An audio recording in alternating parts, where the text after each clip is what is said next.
Welcome to this video. Let's talk about e-commerce SEO. So I've got the ultimate 100-point checklist here that I use myself in my agency for e-commerce websites, and I'll talk you through each point. At least we talk about the most important things here. So starting with the basics, when you create a new website or you start working with a new client, having these basics in place is an absolute must because it avoids creating issues later down the road. So one example would be if you don't create a robots.txt file that is good, Google will crawl your whole website, will try to index pages that should not have been included in search results, and you now need to clean that up later on. So that's why this one here has a high priority on my list to make sure that you have a good robots.txt file, create an HTML sitemap and an XML sitemap, and submit the XML version to Google Search Console. Then you also want to either set up Google Search Console or audit if there's an existing Google Search Console. You will want to go in there and check for errors. So the sections that I check in Google Search Console would be how Google crawls the website, and then the pages report. What kind of pages are indexed? Are there any pages that shouldn't be indexed, and we need to then remove them? And are there any pages that perhaps Google has ignored? It could be under crawled but not indexed, or discovered not indexed inside of GSC. Okay, the rest of them are pretty self-explanatory in here under the general setup. Then crawl issues are a big point for e-commerce SEO. There could be orphan pages, which would be pages that no other page links to. There could be flat out broken links, perhaps to products that you have removed, and other four pages. Now redirects could also be in place where perhaps you set a redirect, but now the final page has been removed that you were redirecting to. Other things that I see often are problems are canonical tags set incorrectly. So in Shopify, you could have the issue where you have product variants for a color. Let's say you sell t-shirts and you've got one red t-shirt and a blue one. These are considered variants. And the problem with them is they have the exact same text. So what you should do is actually just no index them and have no canonical tag. But what all the websites do is they set it to do index, and they try to canonical back to the main version of the page, which is the wrong thing to do, because with this, you let Google do the work. You're telling Google, hey, here's my blue t-shirt page, and now go figure out if this is the same as my main t-shirt page. And it is the same, but if you do this, you supply Google with 50,000 pages where Google has to do the work and figure that out. Now you're ending up with issues where Google gets it wrong a lot of the time, and it indexes your red t-shirt page, your white t-shirt page, and so on. And now you have 10 pages, all with the same content or the same text. They're all indexed in search results, and Google doesn't know which one to rank because not every search query contains red. Plus, out of the box, Shopify is not even optimized for having that keyword red inside of the title tag. So really, you have 10 pages that are the same now indexed due to this canonical issue. So make sure you sort that one out. Another important one under technical is to check for zero impression pages. So what pages, I will add 0 clicks. That's also a problem. You will want to figure out how long, if it's blog articles you're looking at, how old are these blog articles? Have they had a fair chance to rank? And if they've like a low amount of impression, low amount of clicks, you probably want to no index these or improve those articles, because basically Google has decided that those articles are most likely no quality, of no value essentially to searchers, and therefore you want to no index them to improve your overall website quality scores. Because having low quality pages that don't get clicks and impressions is not going to help your website overall. It's actually dragging down your website. Okay, a common issue that I see is that people mark up the header menu. Let's say you add to cart button with a heading 3 or heading 2 tag. I've even seen heading 1 tags, and each page should only have one heading 1 tag, and that should be the main heading of the page. So if you have an article about how to clean a t-shirt, that is the heading 1 tag. The title and the heading 1 tag are the same. And the only thing that's marked up is a heading 1 would be that title, how to clean a t-shirt. And then the subheadings below that would be the steps of cleaning that t-shirt. Those would be your heading 2 and heading 3 tags. But apart from that, there should be no heading tags on that page.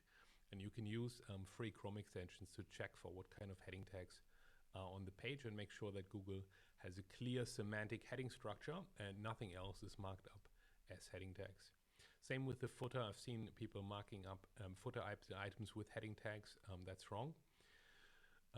And you also want to make sure that you're linking from both the main header and the footer to important categories. So if you have very competitive categories, let's say you're selling protein powder, right? You definitely want to link to the protein powder category from your header and footer, because it does provide some link equity, some backlink power, internal link power essentially to these pages by linking from the menu.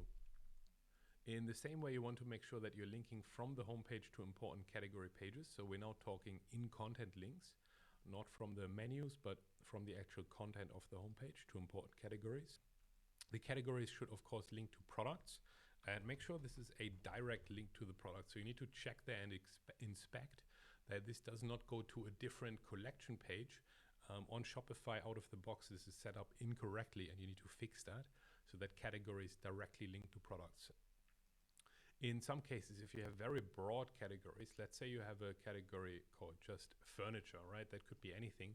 You will want to link to further subcategories, so office furniture, or even more specifically, office chairs. Also check from what blog post you can link to product or category pages.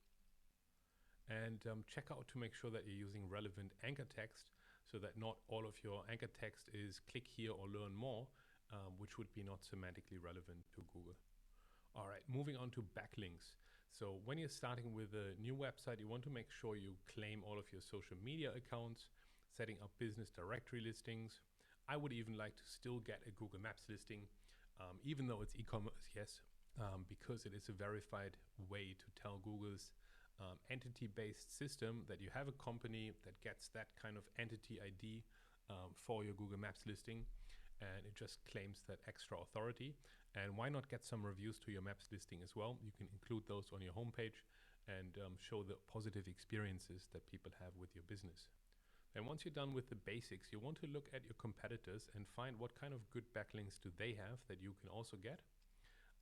And then also try to establish some blog articles that can attract links by themselves.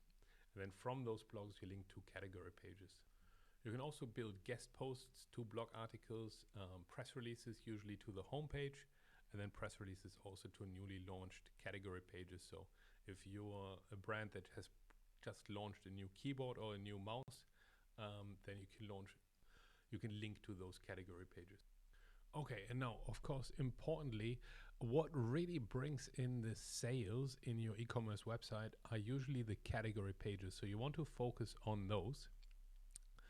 Make sure you optimize the category URLs, the title tags, meta descriptions, heading 1 tags, of course. These are all your most important on-page zones.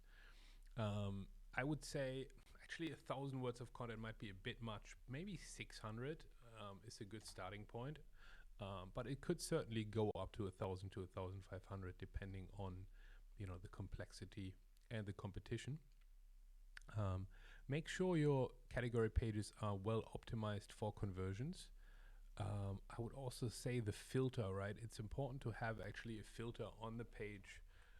Filters are static and easy to use. What I mean by that is if people scroll down, they can still see the filter, right? Because oftentimes you scroll halfway through the page, you realize, there's not quite on the page what I need, so I now need to use the filter, but the filter is not in my viewpoint anymore because I've scrolled down. So make sure that's fixed at the top and easy to use, because a lot of ranking signals that are based on user interaction. So yeah, this is now product page URL, a little bit different here. Couple of similar things, but then one thing that you can do is set up your product color variations as separate pages from the start. So we've gone through that a lot of times with clients where it's really hard to change this later if you do this wrong in the beginning. So each color variation should be essentially a different product on your Shopify website, which is really hard to fix if you do that wrong in the first place.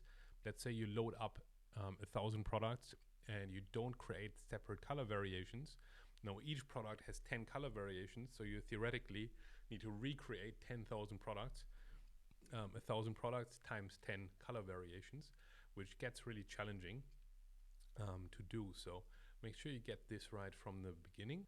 You should also have good product schema on the page and ideally reviews, and answering FAQs and marking those up with schema can help with SEO, but also with conversion, right? Because if people have questions about your products, how do I use it? What are the return policies? Maybe comparison to other products. Once people have that certainty, then they can go ahead and purchase. And again, that user satisfaction does play a role in Google's ranking algorithm. All right, and we could argue now, most importantly, the site speed optimization.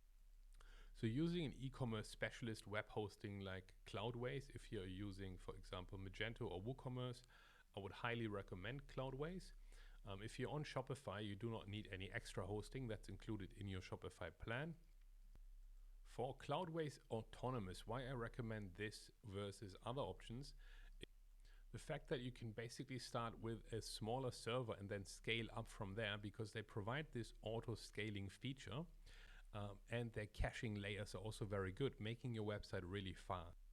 So as your website traffic increases in real time, your server resources would scale up to handle that increased traffic to make sure that your e-commerce website is never down or never slow.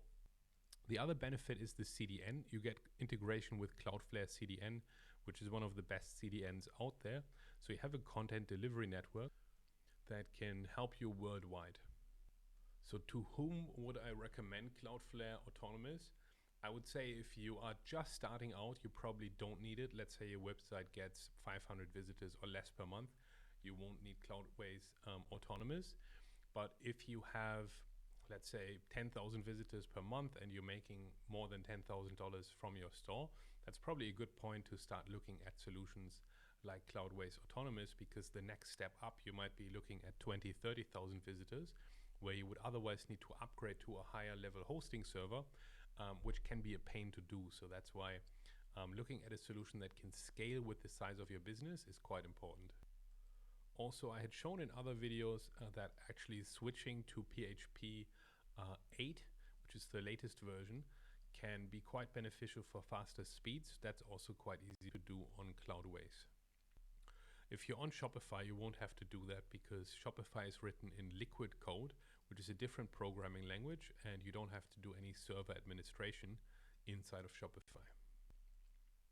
Other important things on the website speed, apart from your hosting, also include enabling the gzip compression, using caching layers, and then minification of your JavaScript and CSS files, as well as using the latest generation image formats, which is WEBP, which basically reduces the size of your images and makes them load faster.